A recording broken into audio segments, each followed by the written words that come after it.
Nah, assalamualaikum warahmatullahi wabarakatuh. Salam rahayu, salam sejahtera bagi kita semua. Mungkin Allah panggil rahmat dan keberkahan bagi kita semua, amin. Nah, kali ini Mbah Mul ingin membahas tentang kita punya kutem tapi malah cilaka. Kok iso ya punya kutem malah cilaka? Nah, akan kita bahas ya. Nah, akan kita pahami dulu ya, yang namanya kutem di dalam diri kita, yang menyatu dalam diri kita itu, kita dapatnya seperti apa? Apakah dari amalan? Apakah dari pemberian? Apakah dari keturunan? Nah, itu. Terus, siapkah diri kita? Nah, wadah kita tuh siap nggak? Ada kadang ya kita itu, ada yang memang raganya kita ringkih, ada yang memang raga kita tidak kuat, ada yang memang karena kita sering melanggar pantangan dan sebagainya, kita itu sudah menurun, sudah ada, tapi memang tidak kuat, jadi seolah kontra dengan diri kita. Ada yang memang dimasukkan tetapi malah benturan dengan ada yang di dalam. Nah, Allah alam ya. Nah, kita bahas satu persatu. Pertama, kutem itu tidak kuat, malah jadi penyakit.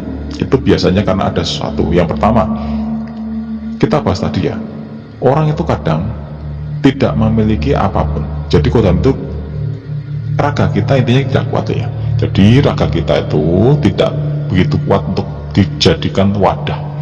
Wadah itu apa aja ya? Wong roh kita tuh, raga kita sebenarnya wadah untuk roh kita ya, roh dan sukma kelengkapan goib kita ya. Nah, termasuk diantaranya ada kelengkapan dari kutem itu sendiri. Nah, terus kenapa tidak kuat? Pasti ada sesuatu ya. Anda anggap aturan yang diterak ya, bisa jadi itu. Yang kedua, karena memang raga kita ini tidak memiliki apa yang namanya tempat yang sejuk bagi mereka. Nah, kok bisa begitu, Mbak? Nah, ini orang yang ini kita lihat dulu orangnya seperti apa. Ketika orangnya itu adalah orang yang suka laku prihatin, orang yang senang laku broto, senang berzikir, dekat dengan Gusti Allah, menjalankan semua perintahnya, menjalankan larangannya, tepatnya sejuk nih. Kutem apapun akan senang di situ. Selama itu kutem baik ya, bukan kutem buruk yang sifatnya merusak le. Nah, itu akan senang le. Nah, yang kedua, kadang kutem itu kontra dengan diri kita karena di dalam tubuh kita itu sudah ada kutem keturunan. Nah, biasanya adalah kutem masuk itu adalah kutem amalan le. Jadi di dalam tubuh kita sudah ada kutem leluhur yang secepatnya sudah kuat, dan kita juga sudah kuat ya, sudah laras, tapi ada suatu amalan yang dimasukkan, entah kita sendiri yang melakukan atau mungkin orang lain yang memasukkan, akhirnya bentur dengan diri kita. Nah, itu yang bermasalah. Nah, itu berarti tidak cocok nih. Nah, yang ketiga, ada sesuatu yang sifatnya memang ngelambarinnya kurang. Nah, ini ngelambarinnya kurang itu gini, ada orang yang memang seperti gentong itu ya, gentong itu seberapa banyak yang dimasukkan tetapi tidak masalah, tapi kan fisiknya kuat, wadahnya kuat. Nah, beda dengan bejana, dimasukkan benda kecil ya tumpah-tumpah karena memang wadahnya tidak kuat. Nah, itu artinya gini, orang itu kadang karena laku prihatin kuat, sering puasa, dekat dengan Gusti Allah, dan memang raganya itu memang diciptakan suatu yang lapang, memang benar-benar lapang, apapun bisa masuk, entah kontra atau tidak dalamnya, apakah berbenturan dalamnya, ya monggo, itu memang urusan di dalamnya, tetapi bisa ngomong di dalamnya untuk suatu wadah yang sangat besar. Wallahu alam. Nah, itu banyak terjadi. Nah, tetapi banyak juga yang memang akhirnya jadi edan, mungkin jadi sakit karena di dalam tubuhnya itu berbenturan satu sama lain. Jadi kutem ilmu, kutem leluhur, kutem pendamping, kutem malaikat dengan kutem-kutem lain, termasuk diantaranya ada ilmu santet yang masuk, yang pengen menyakiti, wah itu bentur di situ. Jadi dalam tubuhnya seperti lapangan ya, gelut deh, arena pertarungan. Wah ya fisiknya ya kuat. Nah, itu sering sekali. Nah, ini yang menarik seperti ini deh. Ada yang dimasukkan kutem leluhur, atau mungkin ikuti kutem leluhur, atau mungkin ada yang memasukkan ilmu amalan ya di dalam tubuh.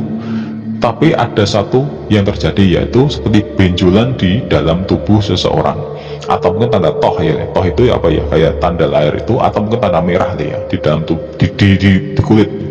Nah, itu terus rasanya nyeri, ada yang sampai pingsan, ada yang sampai edan, ada yang sampai ya macam-macamnya. Ya, itu kok bisa seperti itu, Mbah. Nah, biasanya yang sampai ada benjolan, sampai sama di dalam di punggungnya itu jendul gitu ya, itu biasanya ada yang dimasukkan di situ, itu jadi pusat aura ya, jadi pusat energi besar di situ, sehingga gumpalan dari pusat energi itu akan mengakibatkan suatu gumpalan juga. Jadi pusatnya itu, pusat energi itu kan jadi pusat gumpalan ya, dan mengakibatkan daging atau mungkin tenaga kita yang ada di situ akan kalah. Nah, jadi seperti itu. Biasanya ada benda yang dimasukkan nih, ikut bendanya itu. Nah, terus yang kedua ada seperti toh ya. Toh itu ada tanda lahir ya. Nah, ketika ada sesuatu ilmu yang dimasukkan seperti rajah dan sebagainya, dia akan perlu menempati dalam tubuh kita, tetapi fungsinya seperti kita juga nggak tahu ya. Nah, ketika dimasukkan sesuai dengan karakter sifatnya, akan terjadi suatu kayak tanda di situ nih. Toh itu ya, toh itu tanda merah yang melingkar di dalam di permukaan kulit. Nah, itu adalah efek dari, biasanya itu ilmu yang menempel ya, bukan ilmu yang di dalam. Nah, itu akan cerita. Yang ketiga, yang terakhir ini orang jadi gila. Wah, dimana jadi edan? Kok dampaknya seperti itu, Mbak? Iya, karena banyaknya orang, banyaknya kodam yang masuk, akhirnya berbenturan satu sama lain, di dalam tubuhnya jadi arena gelut, arena pertarungan.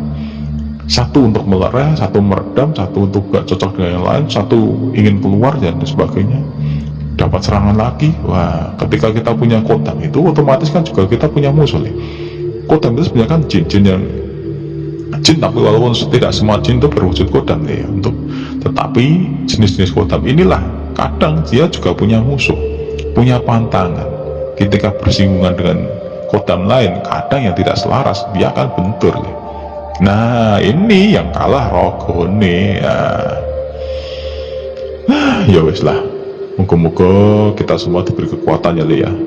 Ingat, yang namanya kodam apapun, dari amalan, kelebihan apapun, entah itu karomah, kodam dan sebagainya, itu adalah bonus itu adalah bonus keimanan kita, kedekatan kita dengan Gusti Allah, dan tidak ada yang lain. Dan semua yang ada dalam diri kita itu adalah anugerah. Kalau ada yang bilang musibah, wallahu alam ya, monggo. Kalau jadinya sakit ya jadi musibah, tapi jika itu sifatnya adalah membantu, jadi anugerah. Wallahu alam, semoga ini bermanfaat. Nanti kita akan bahas lagi tentang pengendaliannya. Nah, itu ya, kan menarik ya. Wassalamualaikum warahmatullahi wabarakatuh.